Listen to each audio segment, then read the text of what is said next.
विद्यार्थी मित्रांनो, आज आपण सायन्स पार्ट 1 म्हणजेच केमिकल रिॲक्शन अँड इक्वेशन आपण पाहणार आहोत.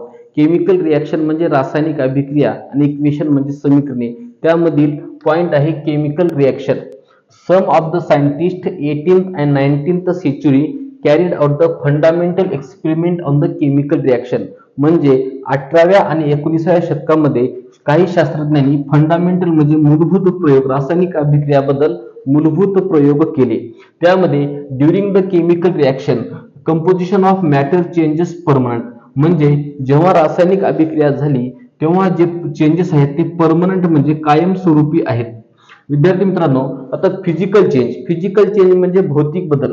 आता physical change only state of matter is often temporary. म्हणजे रासायनिक अभिक्रियामध्ये जेव्हा भौतिक बदल होतो तेव्हा हा बदल टेम्पररी म्हणजे तात्पुरत्या स्वरूपाचा असतो. उदाहरणार्थ, आता physical change takes place in the temperature and pressure. म्हणजे जेव्हा भौतिक बदल होतो, physical change takes place in the temperature and pressure. म्हणजे जेव्हा भौतिक बदल होतो तेव्हा तापमान आणि दाब याच्यामध्ये बदल होतो. आता फिजिकल चेंज ही प्रक्रिया रिव्हर्सिबल आहे. उदाहरणार्थ, एक्झाम्पल विद्यार्थी मित्रांनो, ice is transform into water on heating. म्हणजे आपण जर बर्फाला जर हीट केलं, उष्णता दिली तर बर्फाचं रूपांतर पाण्यामध्ये होते. आणि water is transform into the ice. म्हणजे वॉटरला जर आपण कुलिंग केलं तर त्याचं रूपांतर वॉटरला जर ट्रान्सफॉर्म केलं तर आपण त्याचं रूपांतर आईस मध्ये होते. If the composition of matter changes during a process then it is called as the chemical change. म्हणजे रासायनिक बदल. बघा, कंपोजिशन ऑफ मॅटर म्हणजे जेव्हा पदार्थामध्ये वेगवेगळ्या कंपोजिशन म्हणजे मॅटर मध्ये बदल होतो, composition of matter change during a process is called as the chemical change. आता बघा, अ केमिकल रिॲक्शन म्हणजे रासायनिक अभिक्रिया झाल्यानंतर सम सबस्टन्सेस बॉन्ड ब्रेकिंग. म्हणजे जे पदार्थ आहेत त्या पदार्थामध्ये जे बंध आहेत ते बंध ब्रेकिंग होतात आणि त्यांपासून new substances by the formation of new bond. आणि नवीन पदार्थ तयार होतो आणि नवीन बॉन्ड तयार होतो म्हणजे नवीन बंध तयार होतो.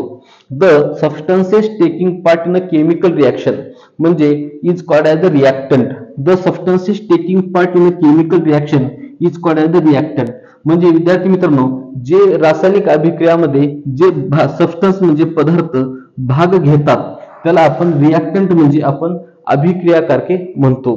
आता chemical reaction by formation of new bond is called as the product.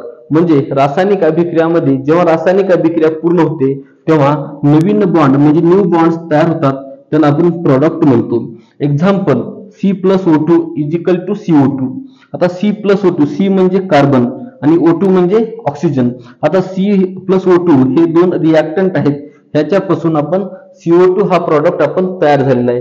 CO2 म्हणजे कार्बन डायऑक्साईड तयार झाला आहे. आता कार्बन हे आपल्याला कोलपासून म्हणजे कोळशापासून मिळतो, प्लस ऑक्सिजन हे आपल्याला एअर मधून मिळते. त्या दोघांची रासायनिक अभिक्रिया होऊन तर कार्बन डायऑक्साईड हा आपण तयार होतो.